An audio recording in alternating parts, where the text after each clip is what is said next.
जय सिया राम।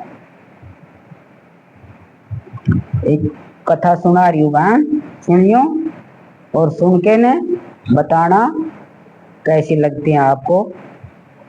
कथा का सार है सेठ और सुई। सेठ और सुई। एक बार नानक देव जी लाहौर गए, जहाँ सेठ दुलीचंद रहता था। वह जब नानक देव जी से सत्संग में गए तो अपने घर पर भोजन का निमंत्रण दे आए। जब वहां गए तो उनको ये कहा है कि हमारे घर भोजन के लिए आ जाना, आप निमंत्रण दे आए। नानक देव जी उनके घर गए तो उन्होंने देखा कि उनके घर पर 11 ध्वज लहरा रहे हैं, कि उनकी छत के ऊपर 11 झंडे 11 ध्वजाएं लहरा रही हैं। जब उन्होंने दूलीचंद से पूछा तो बोले, जब मैंने 1 लाख मोहरें कमाई तो एक ध्वज लहरा दिया।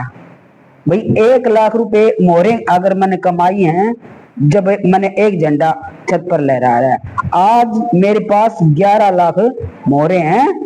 नानक जी ने कहा, भाई एक सुई ले लो, आपसे अपने सतलोक में मैं ले लूंगा। भाई मेरी भी एक जो सुई, मेरे पास सुई है, आपके पास तो मोहर है, लेकिन मेरे पास तो एक सुई है, वो सुई आप ले लो। और जब अगले लोक में हम जाएंगे तब हम इकट्ठे होएंगे, मिलेंगे कभी, तो वो सुई तब मेरे को आप वापस दे देना। तो सेठ ने कहा कि दूसरे जहां में सुई हम कैसे ले जाएंगे?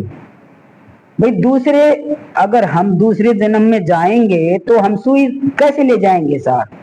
नानक देव बोले, जब मेरी 11 लाख मोहरें जा सकती हैं, जब ये तेरी 11 लाख मोहरें जो इकट्ठी कर रखी हैं तूने, ये जाएंगे तुम्हारे साथ, तो क्या मेरी एक सुई नहीं जा सकती आपके साथ?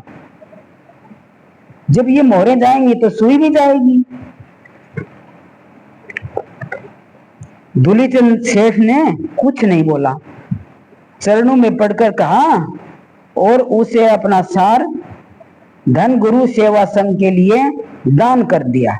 उसने अपने सारा धन, उसके यह बात समझ में आ गई, अब भाई ये बात तो सच है, सुई में कैसे ले जाऊंगा, तो सुई नहीं जाएगी तो ये धन भी कैसे जाएगा? ये धन भी नहीं जाएगा फिर तो मेरे साथ, फिर तो मैं वैसे ही कमा रहा हूँ, ये पूरा धन कोई और बरतेगा, किसी और के काम आएगा। तो इसलिए उसके दिमाग में ये बात आई, क्यों न मैं इसका धन का दान कर दूं। तो सेठ दूलीचंद कुछ नहीं बोला और चरणों में पड़कर उनसे अपना सारा धन गुरु सेवा संघ के लिए दान कर दिया। नानक जी बोले, नहीं, मैं ये नहीं कहता कि आप सारा धन ही संगत साधुओं में लगाओ। भाई उन्हें ये बात कही, मैंने ये नहीं बोला है आपको पूरा धन जो कमा रहे हो वो ही पूरा ही साधु संतों में आप लगा दो, आप अपने लिए भी रखो, आपके बच्चे भी हैं, लेकिन ये भी नहीं है कि कमा कमा कमा कमा और तन का तो बिल्कुल ऐसा हाल कर लिया, तन में कपड़े नहीं पहने और भाई पेट में खाया नहीं, जोड़ जोड़ के और आपने 11 लाख मोहरें इकट्ठी कर ली और आज आप पूरी 11 की 11 साधुओं को दे रहे हो। तो ऐसे नहीं बोल रहा मैं, तो साधु में लगाओ, लेकिन कुछ कुछ तो लगाना ही चाहिए। पूरा धन नहीं लगाओ तो कम से कम कुछ कुछ तो लगाना ही चाहिए। कहाँ गया गुरु भूखा, नहीं तेरे धन का, तेरा धन केवल भूखे प्यासों को दिलवाए। कहाँ गया है गुरु भूखा, नहीं तेरे धन का। उन्होंने फिर बताया, कहाँ गया भूखा, गुरु भूखा नहीं तेरे धन का, गुरु तेरे धन का भूखा नहीं है।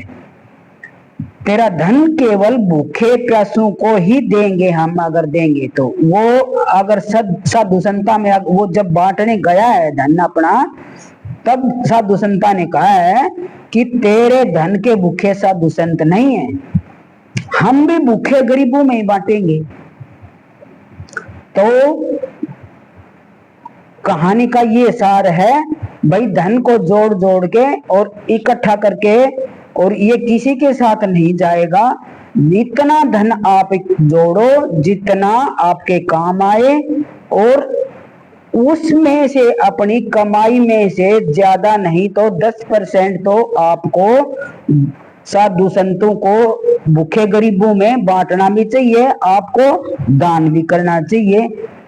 कहानी का ये सार है। जय